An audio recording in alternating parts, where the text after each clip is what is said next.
ગાંધીનગરના અને અમદાવાદના દહેગામની ખૂબ જ કરુણ ઘટના કે જે દહેગામના ખેડૂત પરિવાર જે તમે નજરે પડે છે કે બકાજી ઠાકોર નામના વ્યક્તિને કોઈ ભૂમાફિયા દ્વારા મોટી છેતરપિંડી કરવામાં આવી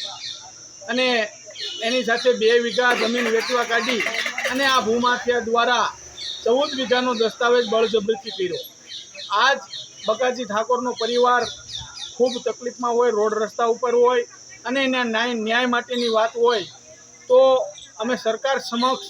એવી વાત મૂકવી છે કે આજે ભૂમાફિયા મારફતે બકાજી ઠાકોરને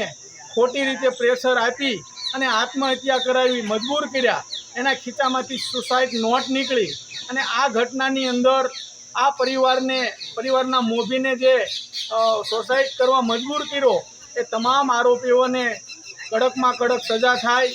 જેલના હરિયા પાછળ જાય અને આ પરિવારને ન્યાય મળે અને એની જમીન ખોટી રીતે જે દસ્તાવેજ કરી ગયા છે ધમકાવીને ફોલાવીને એને પરત મળે એટલા માટે આજે ખેડૂત સેવા સંગઠન ગુજરાત અને સમસ્ત કોળી ઠાકોર એકતા સમિતિ ગુજરાતના માધ્યમથી બકાજી ઠાકોર અને એના પરિવારના ન્યાય માટે ટીમ અહીંયા પહોંચી છે। આગામી દિવસોની અંદર વહેલામાં વહેલી તકે આ બેનને ન્યાય મળે, બકાજી ઠાકોરના પરિવારને, અને એની જમીન પરત મળે, અન્યથા આગામી દિવસોની અંદર આ વિસ્તારની અંદર ઠાકોર અને કોળી સમાજને સાથે રાખી જન આંદોલન કરવામાં આવશે। કારણ કે આ ભૂમાફિયાઓ દ્વારા અનેક પ્રકારના મોટા ગામ વેચી નાખવામાં આવ્યા છે। આ પ્રકારે અનેક લોકોની જમીન છીનવી લીધી છે। તો અમારી એક જ માંગ છે